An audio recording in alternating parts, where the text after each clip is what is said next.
dinner on the plane.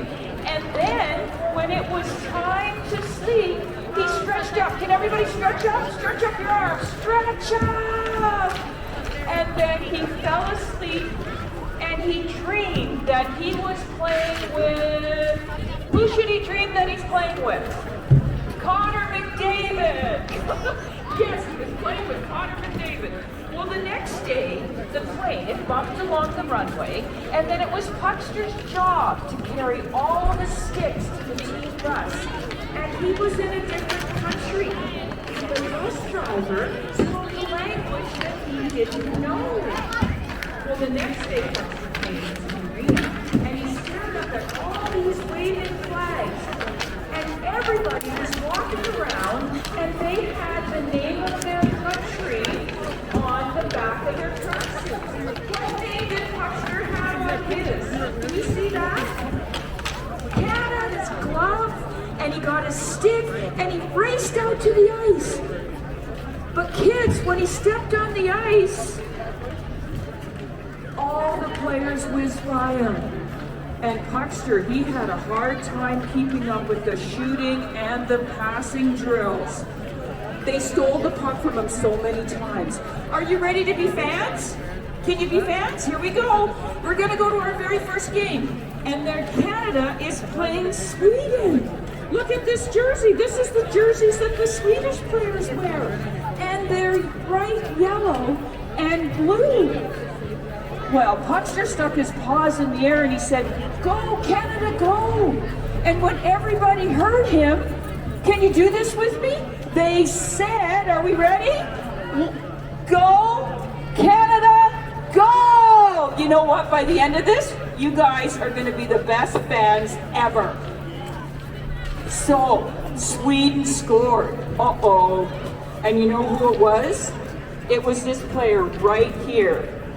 And his name is Daniel Sedin, and he scored for Sweden. And Puckster stuck his paws in the air and he said, "It's okay, Canada, we can get it back." But they tried and he made up a dance.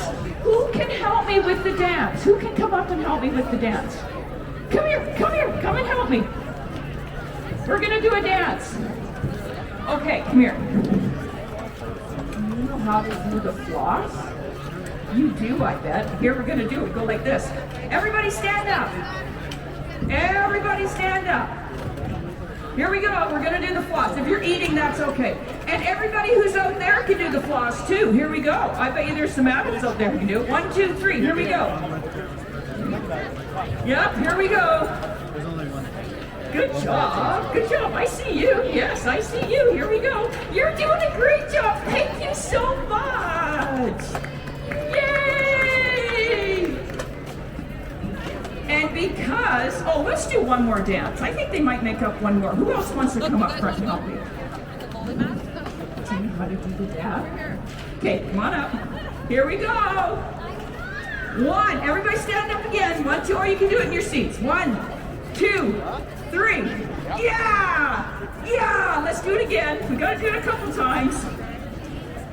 Yeah! So, because everybody helped out, Canada was going to the gold medal game. So exciting. And the player said to Puckster, "You really helped out, Puckster. You got the fans going." Well, Puckster still had his surprise. The next morning he woke up, it was the gold medal game, and he lined up all the sticks, and he put out all the water bottles, he filled them all up, and then he came out. Are you ready for a surprise? He brought the biggest, most gigantic Canadian flag that anybody could ever see. And this flag went from here, all the way down here, and he unrolled it, and then can everybody put up their hands? Everybody went underneath the flag. Everybody went under the flag. Under. And when everybody was under the flag, all the fans said, can we do it? Here we go, loudest ever. Go, Canada, go! Where'd my book go? I'm just so nervous because it's the game. Well, the game went off, and at After the first period, it was nothing to nothing. And then after the second period, oh my goodness, it was still nothing to nothing.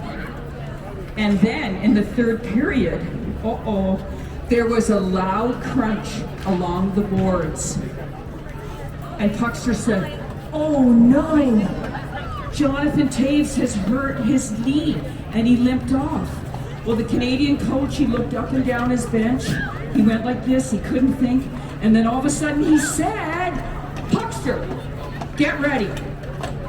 Well, Puckster had been practicing and practicing. And then one of the players said to Puckster, Puckster, you have to believe. And Puckster's knees were shaking and his heart was pounding. But he ran to the dressing room. And what is he going to have to put on? His shoulder pads? Yes! His neck guard? What else is he going to have? His skates? What else does he have to put on? Because wouldn't it be embarrassing if he went out there without his pants on? He has to put on his hockey pants and his socks, and he'd have to put on his elbow pads, his skates, everything. He'd have to get all his equipment on. And he got all of it on, and he went out to the bench, and when it was his turn to play, he could keep up. All his practicing had paid off. Well, it was the final minutes of the game, and Puckster wasn't playing because all the good players were on the ice. But the score was still nothing to nothing. And then, that Sidney Crosby came down. He's coming down with Connor McDavid. He's coming down with Mitch Marner, and they're coming down over the ice, and Sidney Crosby gets it, and he goes over the blue line, and he winds up. Can we all wind up for a slap shot? Wind up, take a shot. Boom, it went in the net. Yay! Canada had won the gold medal game. Well, Puckster, all the players, and he looked at all the fans. Can you wave to Puckster? He waved, and they waved back, and here's what they said. They said, hooray for Canada, hooray for Puckster. Can you say that with me on the count of three? 1, 2, 3. Hooray for Canada, hooray for... Practice, practice, practice, and this applies to everything that you do. To that place that you